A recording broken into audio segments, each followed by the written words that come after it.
back to World Crisis Radio. Now, I want to give more analysis on Libya, the Middle East in general. We want to talk about Syria, Yemen as much as we can. Ivory Coast also deserves more attention.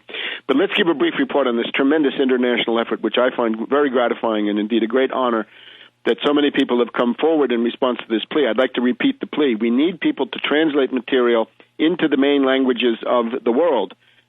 Because we are not catering only to the rich elitists of the upper middle class, right? The golden youth of Tehran North or Cairo North or anything like this. We want to reach all sorts of people, and that includes the dignity of reading it in your own language, if that's the way you prefer to look at it. So a number of people have come forward. For some languages, more than one. For those where it's more than one, this is a tremendous advantage because it allows us to offer a second review, that is a proofreading and possible corrections to improve the quality control and so forth. And we can say so far that the following languages have been received and have been posted. They're all available through Tarpley.net or will be shortly, and that is Italian, Greek, Polish, and Portuguese are already available. And in the case of Portuguese, we're actually going to have two versions, one for metropolitan Portugal, but another version for the Luso-Brazilian world, right? So we'll have the Brazilian Portuguese version. So Italian, Greek, Polish, and Portuguese already up. We've also got translations now in hand from Russian, Czech, Japanese, French, Chinese, Urdu for Pakistan, and Swedish. And those are in the process of being put up. I have to apologize. The response to this has been so overwhelming and so gratifying that our technical ability has been a little bit swamped. So for those who may be looking for their translation to be posted, that will happen as soon as possible. So keep looking at Tarpley.net. And in the case of the Italian, Greek, Polish, and Portuguese versions, I've already put that on Twitter, and I'm happy to say that the Greek and the Polish have already been posted separately on other blogs, and I believe the Portuguese will be posted on a separate blog as well. So the more the merrier. Once it's in the languages, then please do send it out. So the total list that we hope to have are the four that I've just mentioned, plus Russian, Arabic, Czech, Japanese, Spanish, Turkish, French, Persian, Parsi, Chinese, Urdu, and Swedish.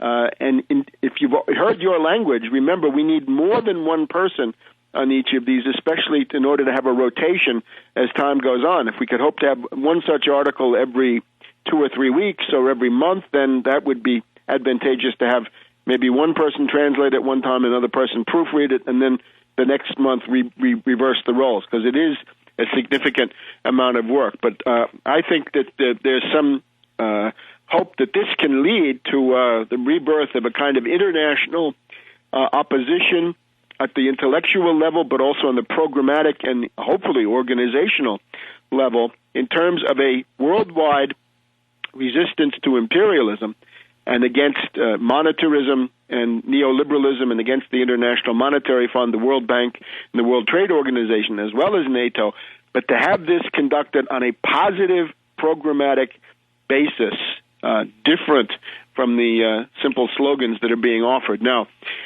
a couple of days ago, I did a program with Press TV of Iran, and I believe this was available on the Internet immediately. I'm told it may be broadcast again on Sunday, this coming. As you hear this, that would be Sunday the 10th, I guess it would be, or the closest to that.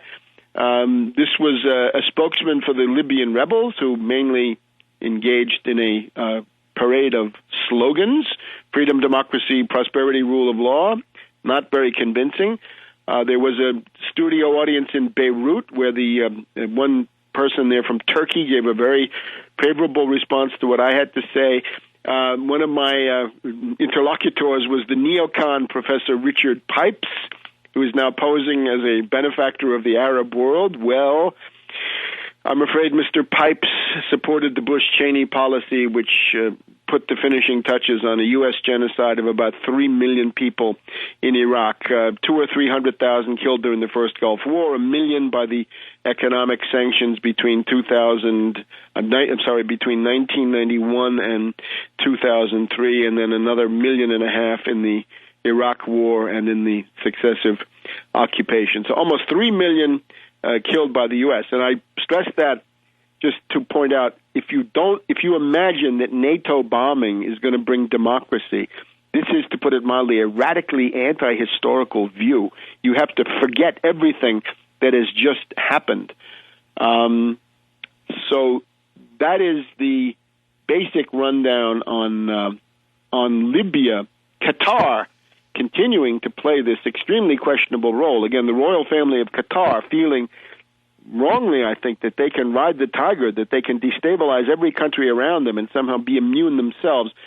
Qatar is now arming the Libyan rebels. They are violating the UN Security Council resolution, as even the Secretary General of NATO, Fogh Rasmussen, more or less had to agree that any arming of anybody in Libya is a violation of the UN Security Council resolutions.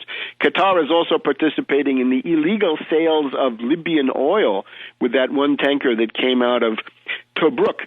We've got the continuing destabilization of Syria, although it seems to remain limited to this Daraa area, the southern extremity of Syria near the border area.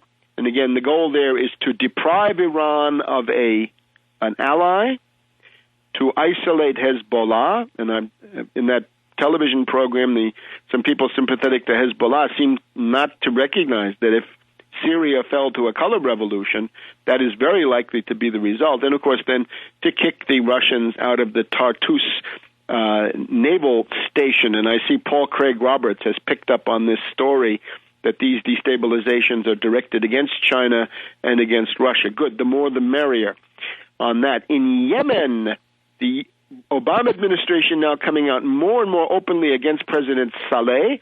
We've even got the Gulf Cooperation Council coming in and trying to meddle in Yemen. There is a theory on the Internet that there's a deal between the United States and Saudi Arabia. This is absolutely fatuous. Saudi Arabia, whatever their role might be in the current phase, that is, say, maybe the April, May, June phase, Saudi Arabia is a prime target for destabilization. Indeed, the only reason that Bahrain and Yemen are being conducted at the level that they are as destabilizations is that those are two wedges, two avenues of attack into the kingdom of Saudi Arabia, with the ultimate goal being to wipe out the group around Prince Bandar, the pro-Russian group, and to make sure that no other pro-Chinese or pro-Russian group emerges inside the Saudi royal family. I would say the goal of the Anglo-Americans in regard to Saudi Arabia is to reduce it to pretty much the status of Saudi Arabia under the Ottoman Empire. Well, you remember, if you look at the map of the Arabian Peninsula, so-called Hejaz, in about 1910, you will see that the Ottoman Empire held the coastlines, even with a railroad, but they left the interior of Saudi Arabia more or less